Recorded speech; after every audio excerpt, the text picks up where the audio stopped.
Hey, it's Payne. A lot of you have asked for it, and now it's here. We officially have merch from some of your favorite shows.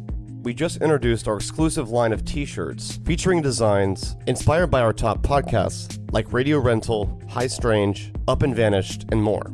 To celebrate the launch of our new merch store, for a limited time, we're going to give you 20% off of all t-shirts. Just go to shop.tenderfoot.tv. That's shop.tenderfoot.tv. Then use the promo code TFTV20, that's TFTV20, at checkout. Right now, we have exclusive pre-orders and limited edition designs from your favorite shows. So don't miss your chance to grab them for 20% off. Visit shop.tenderfoot.tv and don't forget to use the promo code TFTV20.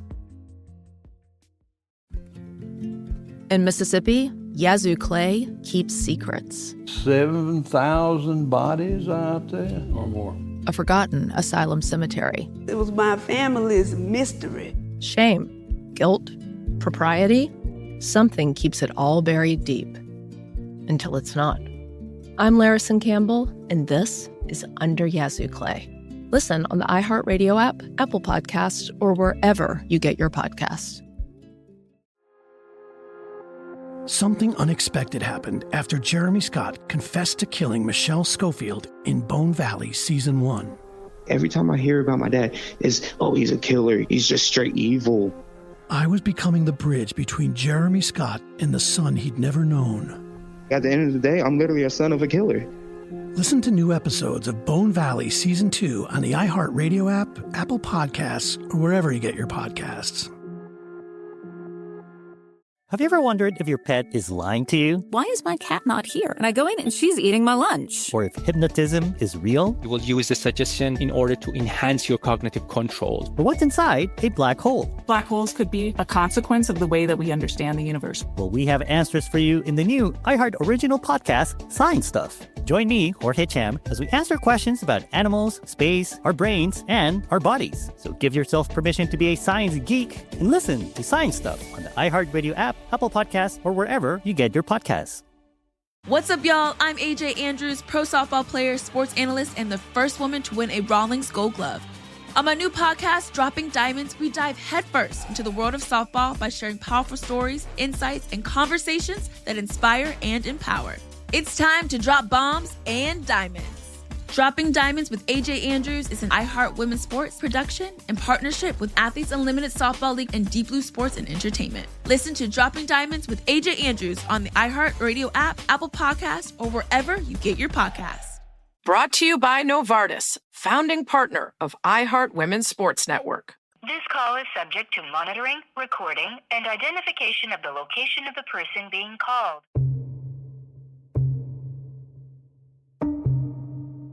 To accept charges, press 1. Thank you for using the Curus. You may start the conversation now. One of my attorneys, Lynn Watley, received a package on his doorstep. It was an anonymous package. He opened the package and found out that it contained hundreds of GBI files about a classified investigation that the agency had been doing into white supremacist involvement in the Atlanta killings. It also contained, to our surprise, several tape-recorded confessions. Some of the Klansmen admitted that they were involved in the murder of some of the Michigan murder cases. In Atlanta, another body was discovered today, the 23rd. At Police Task Force headquarters, there are 27 faces on the wall, 26 murdered, 1 missing. We do not know the person or persons that are responsible, therefore we do not have the motive. From Tenderfoot TV and How Stuff Works in Atlanta. Like 11 other recent victims in Atlanta, Rogers apparently was asphyxiated. Atlanta is unlikely to catch the killer unless he keeps on killing. This is Atlanta Monster.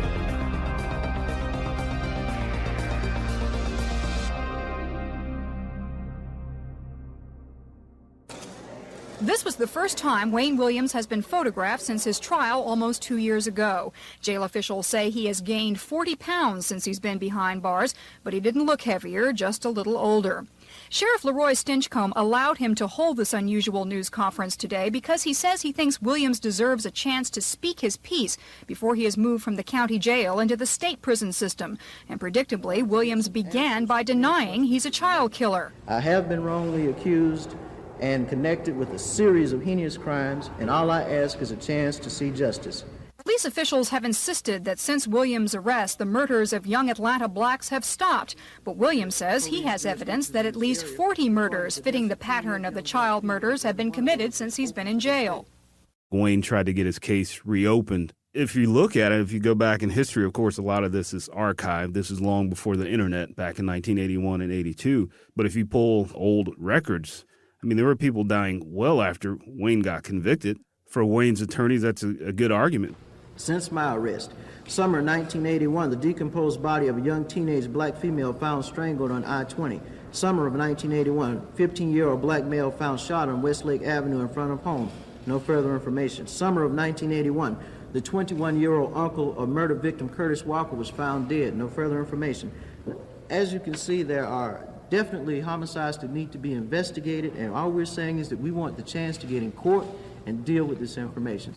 Jail officials say there have been threats on Williams' life almost daily since he's been behind bars. He will probably be moved into the state prison system sometime in January, but Sheriff Stinchcomb warns if he is put into the general prison population, he won't last a day. But Williams says he's not afraid. I have some reservations about it because it will be a change, as he said, of address. But no, I don't fear for my life. I just put my faith in God and trust. Williams' attorneys have just 2 more days to ask the state Supreme Court to reconsider its decision to uphold his 2 murder convictions. If the court denies that request, as expected, Williams says he's prepared to appeal his case all the way to the U.S. Supreme Court if necessary. Although today's news conference was greatly anticipated, there were certainly no surprises. Instead, Williams continued to play off the long-standing public doubts that the wrong man may be in jail. But once his case is kicked up into the federal courts, the only thing that matters are very complicated legal issues, and public doubts, no matter how strong, probably won't do anything to set him free. That may be right, especially after all these years. But public doubt has persisted. Tyrone Brooks, civil rights advocate and acquaintance of Wayne Williams, started his own petition to reopen the Atlanta child murder cases. Representative Tyrone Brooks says he is now demanding that all 28 murder cases blamed on Wayne Williams be reopened. Brooks claiming several police task force investigators have long doubted Wayne Williams' involvement. They pretty much were dissatisfied with the way things were going. They did not believe that Wayne Williams was the right suspect. They didn't believe that the investigators were really on the right track, and really that the pressure was coming from Washington, from the Vice President's office, down to Governor Busbee, through the GBI, through the District Attorney, and on down to the Atlanta Police Bureau. Pressure to do what? Pressure to find somebody, to find a scapegoat.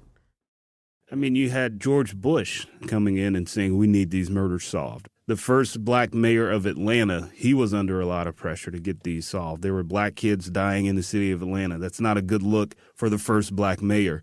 You had a lot of pressure from Washington to get this solved. So, I mean, it looks like that's what happened, because you can't go from we don't have enough evidence to prosecute to, oh my God, we have all of these patterns and Wayne is our guy. Brooks alluding to a secret June 19, 1981 midnight meeting at the Georgia governor's mansion, a meeting in which Fulton District Attorney Lewis Slayton was reportedly pressured by former Governor Busbee to arrest Wayne Williams, despite Slayton's reluctance to do so at the time. 2 days later, on June 21st, Slayton did move against Williams, arresting him at his house. If the arrest was backed by pressure from higher authorities, what else was in those case files that didn't get enough attention?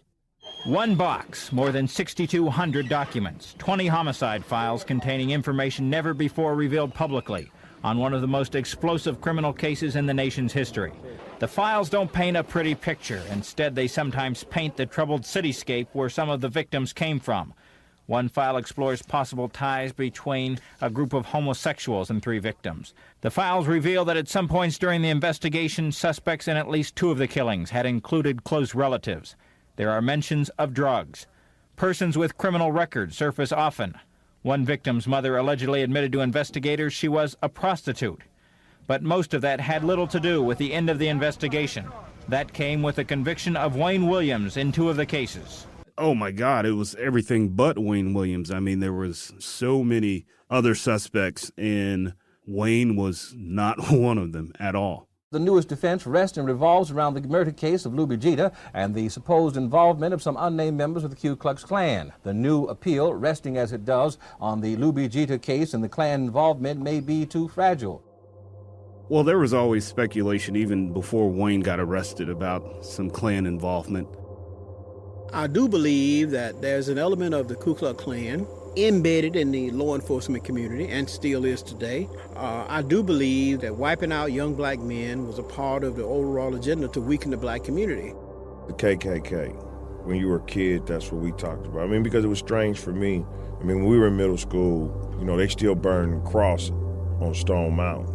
I mean, that was the rallying point for the KKK. I mean, it was just always the things that, you know, that you heard.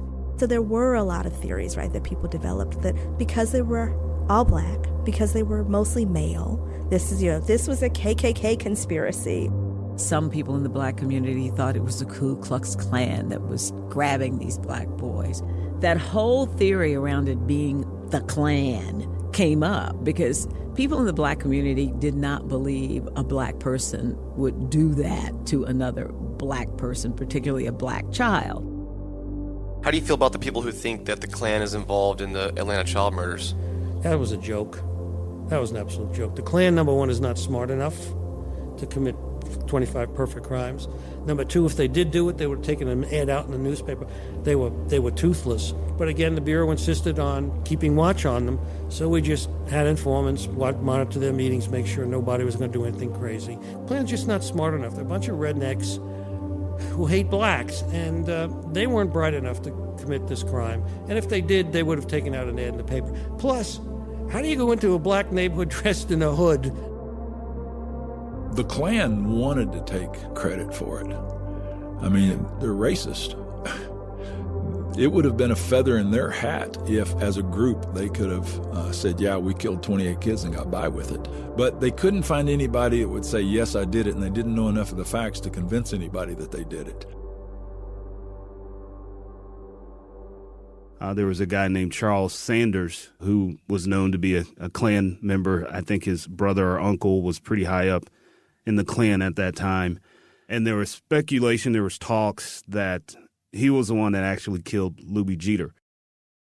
For years, selling things on streets and in shopping centers has been a prime way for children to earn extra money. 14-year-old Chuck Jeter was no exception. We didn't see any pattern.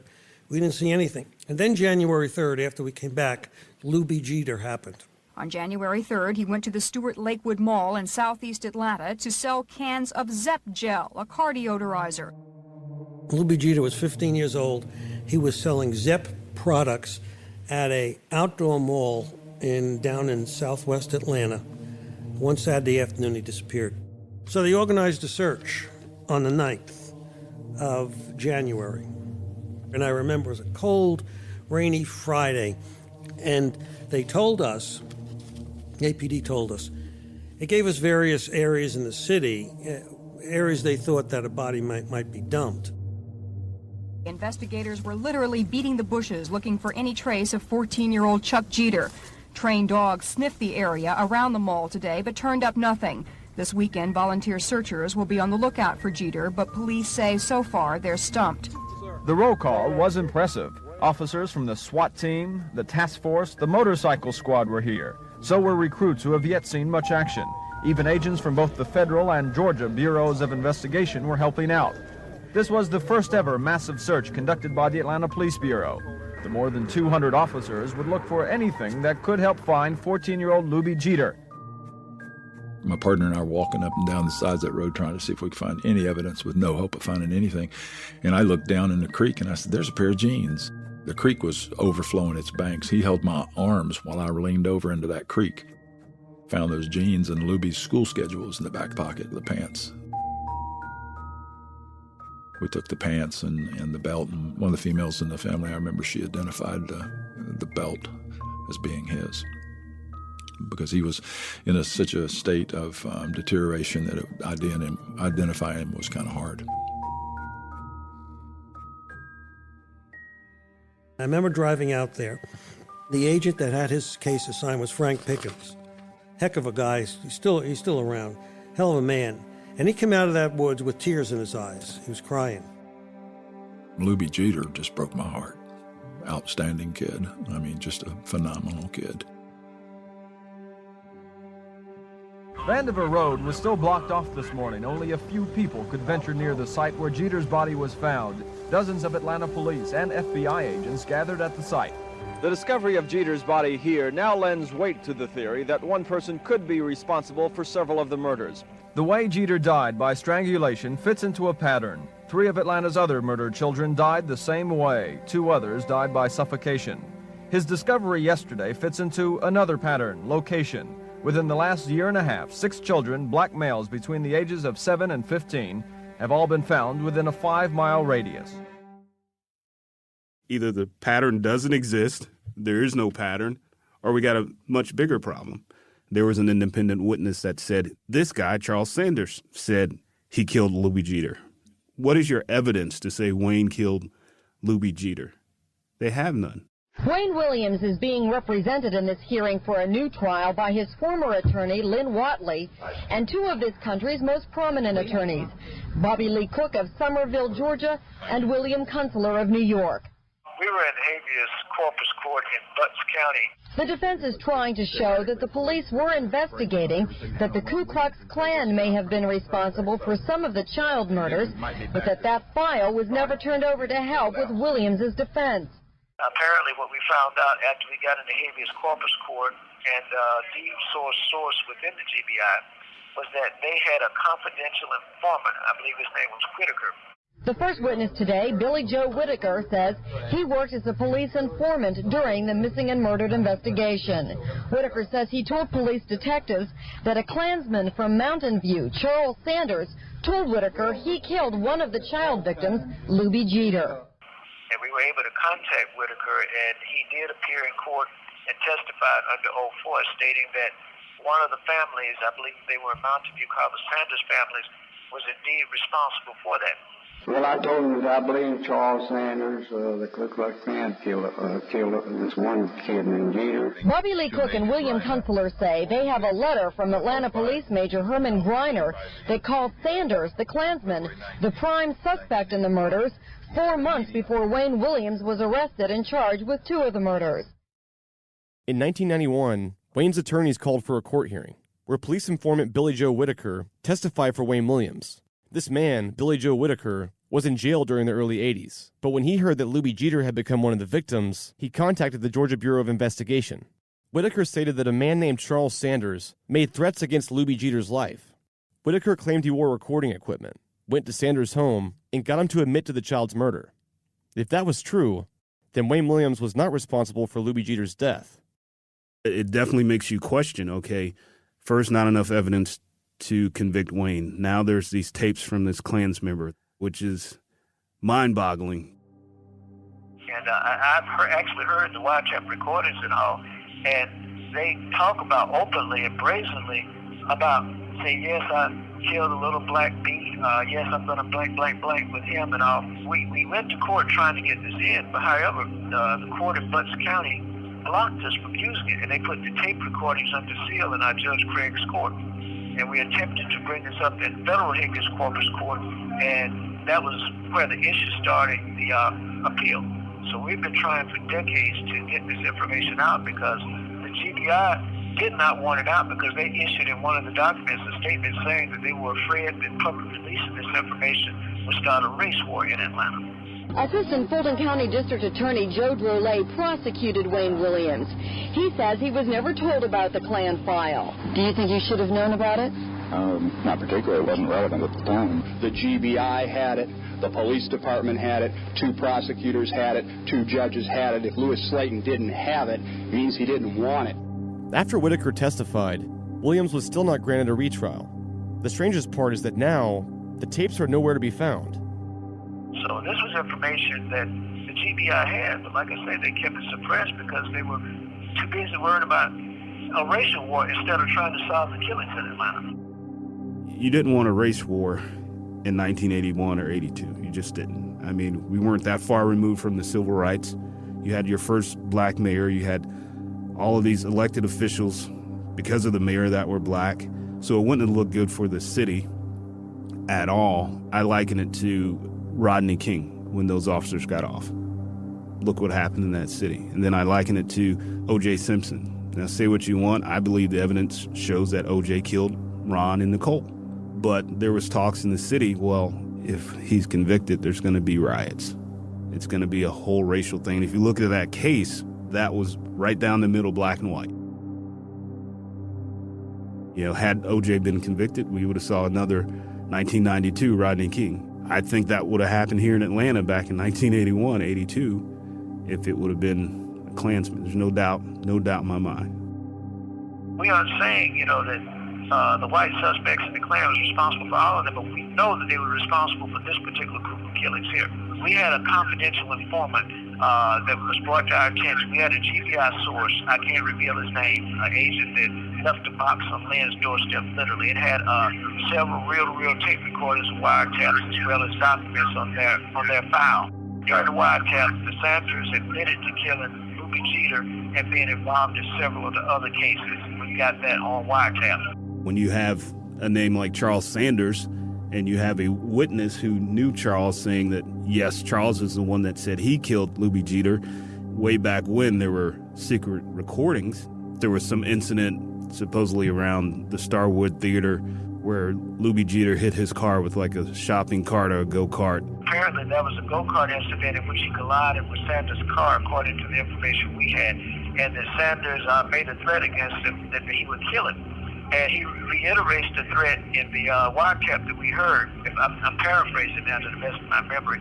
He said, basically, I killed a little black me, black him, and then he says, I'm going to get some more. And he had made the comment he was going to kill that little black kid for hitting his car, and he was going to strangle him to death. And of course, that's how Ruby Jeter was killed.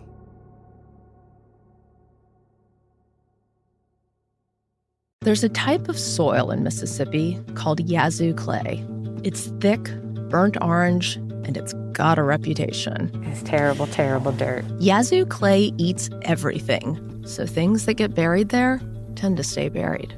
Until they're not. In 2012, construction crews at Mississippi's biggest hospital made a shocking discovery. 7,000 bodies out there or more. All former patients of the old state asylum, and nobody knew they were there. It was my family's mystery. But in this corner of the South, it's not just the soil that keeps secrets. Nobody talks about it. Nobody has any information. When you peel back the layers of Mississippi's Yazoo clay, nothing's ever as simple as you think. The story is much more complicated and nuanced than that. I'm Larison Campbell. Listen to Under Yazoo Clay on the iHeartRadio app, Apple Podcast, or wherever you get your podcast. Something unexpected happened after Jeremy Scott confessed to killing Michelle Schofield in Bone Valley Season 1. I just knew him as a kid. Long, silent voices from his past came forward. And he was just staring at me. And they had secrets of their own to share. Gilbert King. I'm the son of Jeremy Lynn Scott. I was no longer just telling the story. I was part of it. Every time I hear about my dad, it's, he's a killer. He's just straight evil. I was becoming the bridge between a killer and the son he'd never known. If the cops and everything would have done their job properly, my dad would have been in jail. I would have never existed. I never expected to find myself in this place. Now, I need to tell you how I got here. At the end of the day, I'm literally a son of a killer. Bone Valley, Season 2. Jeremy. Jeremy, I want to tell you something. Listen to new episodes of Bone Valley Season 2 on the iHeartRadio app, Apple Podcasts, or wherever you get your podcasts.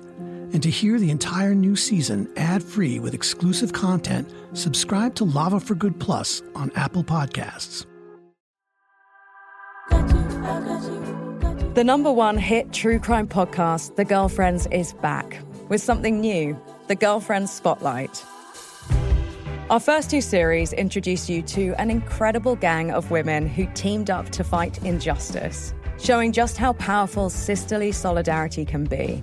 We're keeping this mission alive with the Girlfriends Spotlight. Each week, a different woman sits down with me, Anna Sinfield, to share their incredible story of triumph over adversity. Like June, who founded an all-female rock band in the 1960s. I might as well have said, we're going to walk on the moon. But she sure showed them who's boss and toured the world. They would just be gobsmacked, and they would rush up after the set and say, not bad for chicks. So come and join our girl gang. Listen to The Girlfriend Spotlight on the iHeartRadio app, Apple Podcasts, or wherever you get your podcasts.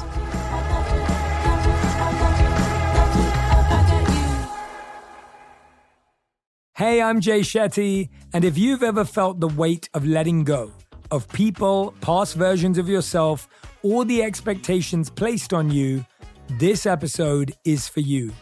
Lizzo opens up like never before about self-love, transformation, and finding real peace in a world that constantly tries to define you.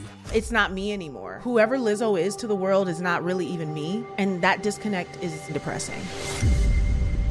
The Grammy goes to Lizzo! I think it's also hard when the things that you stand for are the same things that you're being scrutinized for. The weight that is no longer on me is not just fat or physical. I released so much to get to this point. And to be honest with you, I don't feel like I've expressed myself fully in the last 2 years. Listen to On Purpose with Jay Shetty on the iHeartRadio app, Apple Podcasts, or wherever you get your podcasts.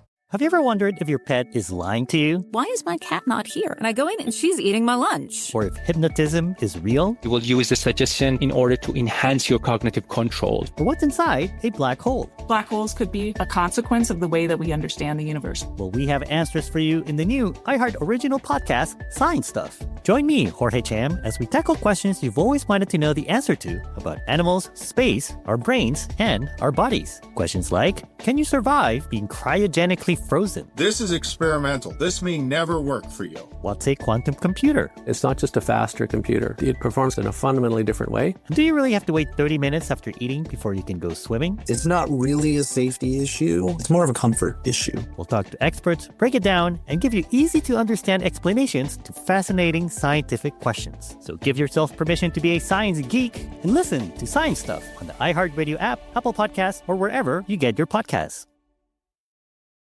In 1986, Spin magazine published an article titled A Question of Justice. The article's authors, Barry Michael Cooper and Robert Keating, raised doubt about Wayne Williams' guilt and brought the idea of the KKK involvement to mainstream news. It was a hugely popular article, and really, it was the first time the Atlanta child murders KKK theory was given any legitimate credence by the media. It's from a publication, so of course people can argue that it was slanted, argue that it's fake news. That's the new term nowadays. But what's interesting is not only is it in the Spin article, but the FBI talks about these recordings. So I don't think the tapes were made up. I definitely don't think the transcripts were made up. I asked Vincent what Charles Sanders said in those transcripts that alluded to him being the Atlanta child murderer, killing more than one person. In one of those conversations, there was talk, and I believe it came from Charles Sanders, that he was going to go out and drive around and look for another black kid, another victim. If this was true, then why wasn't this a bigger deal? From all the records I've seen, that's the closest to a confession that law enforcement ever had. Time affects any investigation or any case because, memories get skewed and a lot of stuff gets lost or destroyed. A lot of people along the way pass away, like Charles Sanders is no longer here, so we could never go back and question him. Here we are 30-plus years removed, and time actually allows any false narrative to become true, if that makes sense. Oh, yeah, there were a bunch of kids that died, and this guy did it. That's the narrative. Pretty much everyone knows that's the narrative they know, but they don't know the ins and outs of, well, this person could have been a suspect, this person. They just know Wayne Williams, which they were deep into a lot of people, right? They were deep into the guy in the Blue Nova. They were deep into the Sanders. They were deep into the Klan. They could have known that they were plotting something that the public wasn't privy to. If you look at some of these terror groups that are investigated now that you hear about later, The FBI says, oh, we halted a terror threat because we were investigating, this person, which no one heard about, besides Charles Sanders, who admitted to killing Louis Jeter.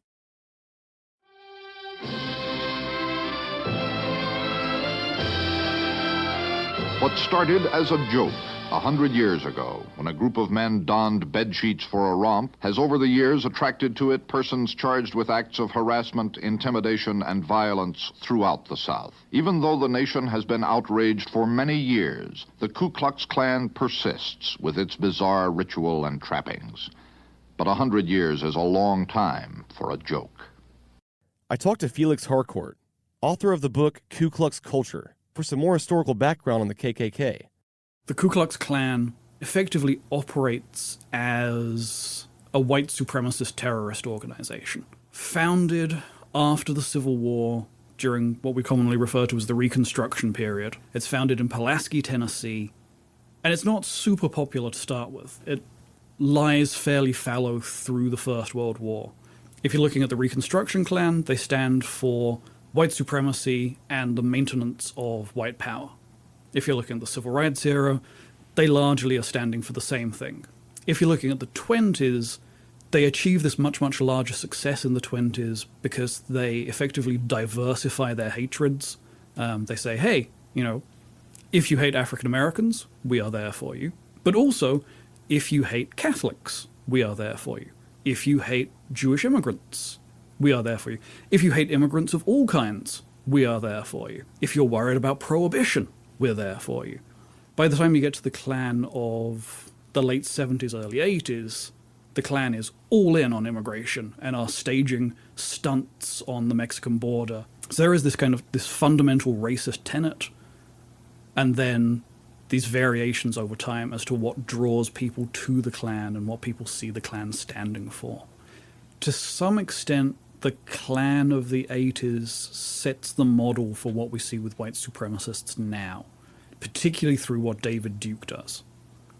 David Duke really comes out in the late 70s and tries to remake the public image of the Klan to some extent. And effectively what he tries to do is bureaucratize hate. It's a methodology that we're seeing being used to great effect by the alt-right now. And David Duke is really astute at using the media to get this message out, saying that there is a new Klan, whatever that may mean. And in doing so, effectively spearheads a Klan revival in the late 70s, early 80s. And this doesn't exist in a vacuum. There is a big upsweep in white supremacism in the late 70s, early 80s in the United States. And so you do see a very active and very visible white supremacist movement on the march by the early 80s. I will say that certainly that is a period when we are seeing a rise in Klan activity, and it's a period in which we are seeing an uptick in white supremacist activity more generally. All Klan members are white supremacists. Not all white supremacists are Klan members. And so we have always seen significant white supremacist activity that fundamentally is not linked to the Klan as an organization. Most of the anti-civil rights violence is being carried out not by Klan members, but by average white supremacists, if that's a term we can use. And to some extent, that's what we see today. The Klan as an organization is weak. It is diffuse. Still, there is no single Klan. There are all these individual organizations kind of battling for the title of who is the legitimate Klan, but they are part of a much broader tapestry of white supremacism that we can see operating very clearly, I think. White supremacists have always been ordinary people.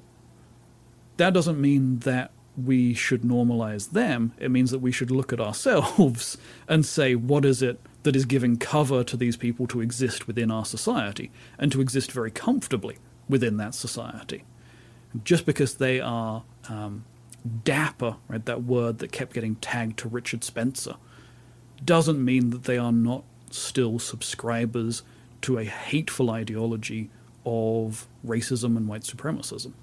The fact that the Klan is on the rise in the late 70s, early 80s, the fact that racial violence is on the rise, to the extent that congressional hearings are being held into anti-black violence at the time, and the fact that Atlanta holds this significant position within the history of the Klan makes it understandable why someone would link these child murders to Klan members.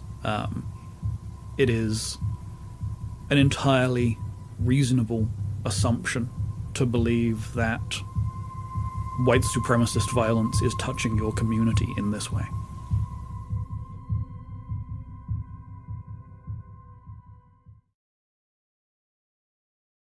In the eyes of Vincent, it was nearly impossible that there was only one killer involved.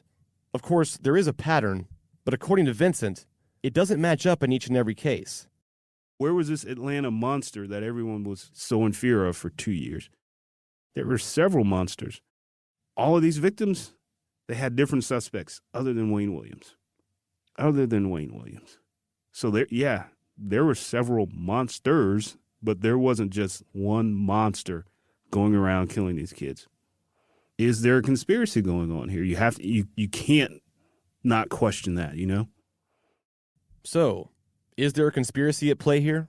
The term conspiracy tends to immediately incite ridicule. Many people equate conspiracy with total fantasy, unbelievable stories to explain away historical events. A conspiracy theory and an actual conspiracy are two very different things nowadays. To gain some perspective, I talked to one of the guys from How Stuff Works, who has his own podcast on this very topic. My name is Ben Bolin, and along with my co-host Matt Frederick and Noel Brown, I produce and host a podcast called Stuff They Don't Want You to Know, which applies critical thinking to what we would call conspiracy theories, so government cover-ups, unsolved crimes, various allegations of that sort. So are you a conspiracy theorist? I would say I find them interesting, but the term gets kind of problematic.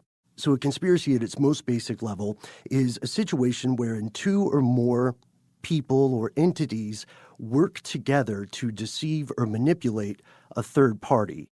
When I even hear the word conspiracy theory, I'm already tuning out. And I wanted to talk to you about just sort of the origin of conspiracy theories to begin with.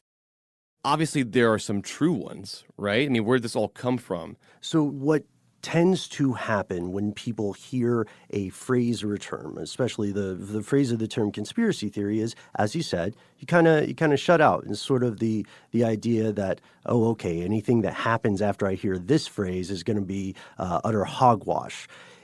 Interestingly enough, the reason that's the case in the United States today is because shortly after the JFK assassination, most Americans did not believe the official government explanation. And so intelligence agencies spread memos to newspapers, media outlets of the time saying, this is what happened. The Russian government is attempting to spread propaganda. So if you hear anything else other than this official story, be sure to dismiss it and call it a, quote, conspiracy theory. We do know that certain things that were once considered conspiracy theories are true. It did turn out that banks were laundering money for international drug cartels. And it turns out that it is somewhat disingenuous to group that kind of phenomenon, along with CIA drug smuggling, in the same bucket as the idea that, the British royal family is a bunch of evil, half-alien lizard people, you know? Those are both called conspiracy theories, but they're very different. And there's one incredibly important difference, and that's that the first stuff is true. The second stuff, I'm just going to go out on a limb and say is not true. I asked Ben to outline the most prevalent conspiracy theories for the Atlanta child murders case. One would be the idea that law enforcement did not have a clue who the real killer was, and they wanted to close the cases, so they pinned many of these child murders on Wayne Williams in court just to get them off the books. Another would be the idea that there was some sort of clandestine sex trafficking ring at play, and that again, law enforcement, for some reason or another, assisted in covering up this information and keeping it from the public. And then the third idea would be that the KKK or other white supremacist groups were committing the murders with either tacit assistance or approval by sympathetic law enforcement officers. A great deal of it does come from the conversations relayed by Sanders. And in the excellent Spin article from the time, there's some top-notch journalistic investigation. They had one of the journalists who I think broke the first Spin story on crack cocaine, who was writing this and exploring this angle. And they had an informant named B.J. Jones that they thought was a solid guy, who came to them and said that there was proof that the KKK specifically, the Sanders, and possibly not just this individual, but members of his family or his close associates, were involved in these murders with the goal of killing one black child a month or something of that nature. And there's a further aspect here that we have to remember, and that's the context or the cultural ecosystem in which this occurs. Distrust of a largely white police force is already incredibly high. If there were a doomsday clock for race relations in Atlanta at this time, it would be about 3 minutes to midnight. The only publication that pushed this out there was the Spin story, and you can't go find these original recordings, but these guys at Spin were able to get their hands on some transcripts. But besides that, there's nothing out there that publicly exists that says Charles Sanders was a part of the Atlanta child murders. Yeah, and that's one of the frightening, tantalizing, and I would say at base frustrating things for anyone investigating this. We're really in a situation where, and if we want to prove or disprove this sort of connection, we would need someone to go speak directly to a primary source. To get to the bottom of this theory, I would have to find someone who was close to Charles Sanders, still alive, and also willing to talk. It seemed pretty unlikely. But after weeks of searching, I got a strange email that led me to one of Sanders' old friends.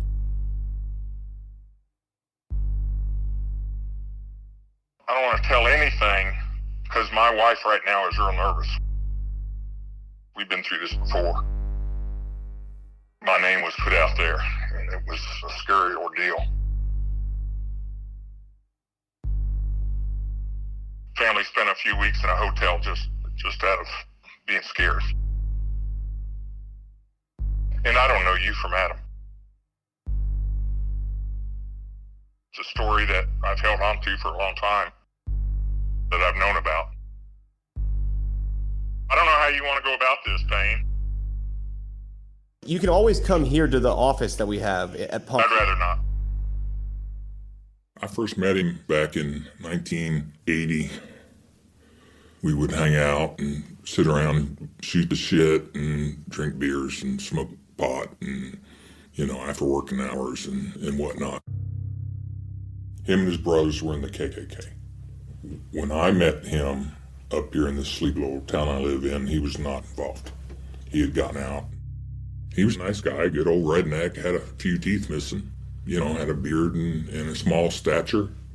And, you wouldn't think here in this little sleepy town anything different, that he was any kind of a monster. He certainly didn't act like it until he drank. And then he got the eyes of Charles Manson that would look right through you. It was scary. It was real scary. It scared all of us. But it wasn't that often. He stopped in one day with this copy of Spin magazine. He had that look in his eyes. He obviously had been drinking some hard liquor. He said, I got something for y'all to take a look at.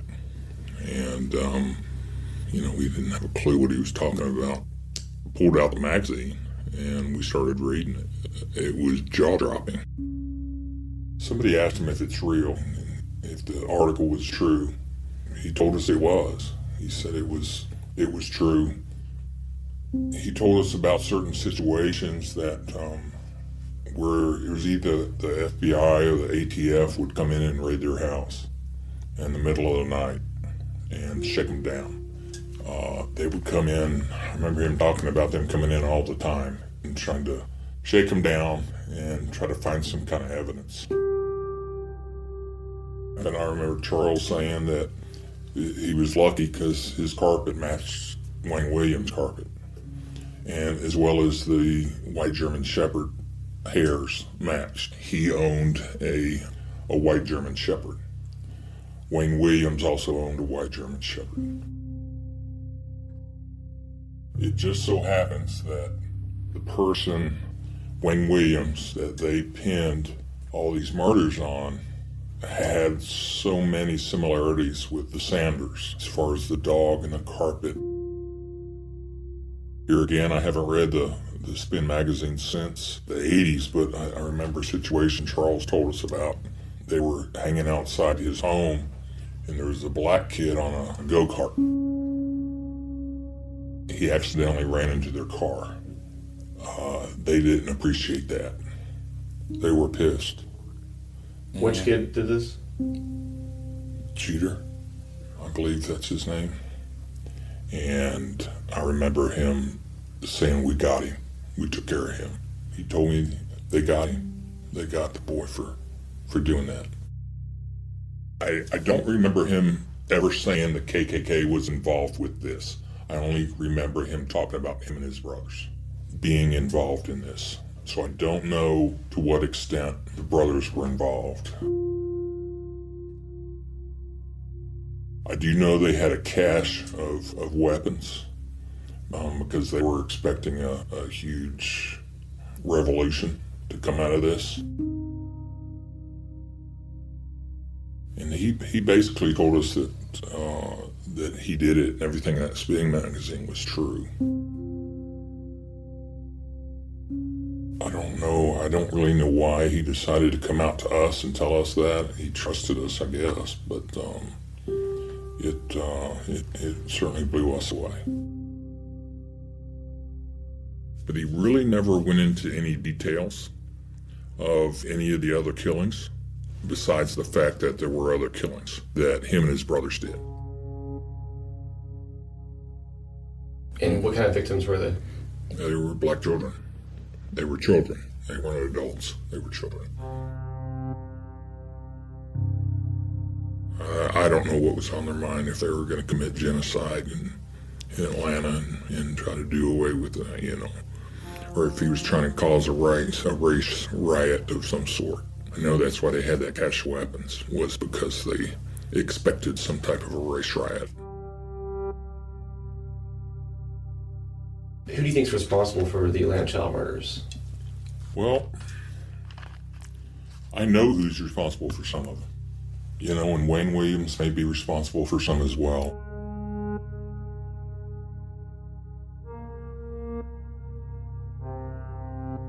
He let it be known that it was Spin magazine was right on, that they took care of those boys. Everybody then was hoping it wasn't a white guy or the KKK, because they didn't want a race riot to take place in Atlanta. And I believe they geared their investigation towards Wayne Williams. And once they found out he had possibly killed some of the adults, it was easy pickings to throw all the other children on him too. Did you ever consider going to the police with this information back then? Or? No, I was too scared. No, I wouldn't have gone to the police back then. Can you tell me about why you were scared? Scared for my life. I was scared for my life, and at that time I had a wife. Didn't have a daughter then, but I had a wife, and I saw that look in his eyes when he was crazy. I believe he could have done anything. I did go, a guy by the name of Royal, black guy that used to do TV commentations in Atlanta. He did a gig on the missing and murdered children of Atlanta one time, and I called in and told him what I knew, and he knew about the Sanders brothers. But my name was brought up, and that scared me. I never spoke to anybody after that, and that was in 1994. So once I found out that my name had brought up, we moved into a hotel for a couple weeks. Stay clear of anything. I believe not only was my name brought up, my town was brought up that I live in. So who did you fear in particular? Sanders brothers, and I don't know how many of them there are. There's like 4 or 5. You feared them? I feared them. More than anything else, I feared them.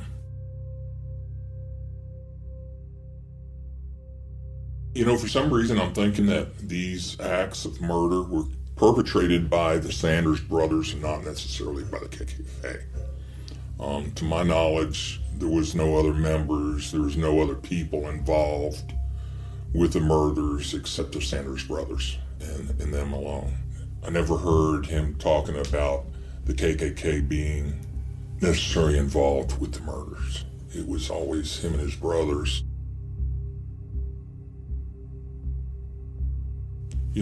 Wrong's been done that needs to be righted. But I'm still leery of anybody who was involved with the Sanders. Obviously, I know what they can do. Once it was pinned on Wayne Williams, they were thrilled. That was their way out. It was being pinned on him, and that was their way out.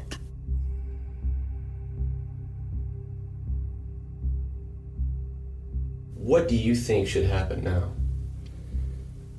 I don't know. I really don't know.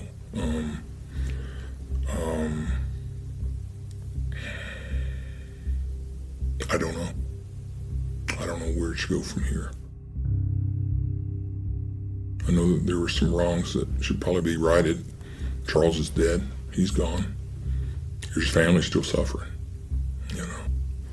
And there's families that think Wayne Williams did it, and there's others that think he didn't do it all. And I can tell you he didn't do it all. I know who killed those kids. And I'm sorry that I did not come forth sooner, but I felt my life was in danger as well. But justice has not been served. If it would have been my daughter, I would want the truth revealed. You can't change the past, but at least it would answer questions. You had children that were brutally murdered for no reason. Completely innocent children. And if indeed you think it was somebody other than Wayne Williams, you are most definitely correct. Anybody out there who thinks that Wayne Williams didn't do all this by himself is correct. This wasn't all on him. And I only know that from the mouth of the devil himself.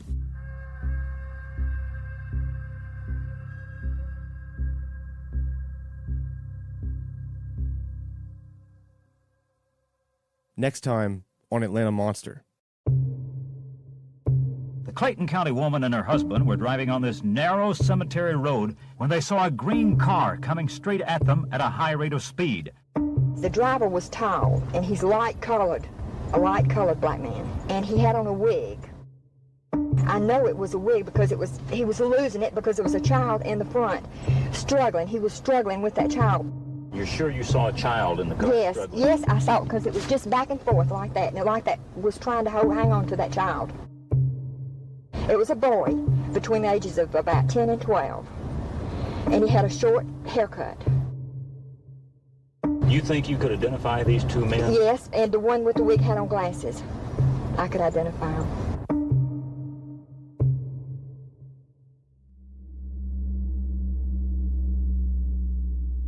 The Atlanta child murders is one of the largest and most complex cases in U.S. history. As a team, we've spent months digging through police records, court documents, and media archives. Through all this research, we've uncovered stories you've never heard before. And next week, we're going to dig deeper into some of these stories. Atlanta Monster is an investigative podcast told week by week, with new episodes every Friday. A joint production between How Stuff Works and Tenderfoot TV. Original music is by Makeup and Vanity Set. audio archives courtesy of WSB News, Film, and Videotape Collection, Brown Media Archives, University of Georgia Libraries. For the latest updates, please visit atlantamonster.com or follow us on social media. One last thing, we've set up an Atlanta Monster tip line. Anyone with information, leads, or personal accounts pertaining to the Atlanta child murders can call us and leave a message. The number is 1-833-285-6667. Again, that's 1-833-285-6667. Thanks for listening.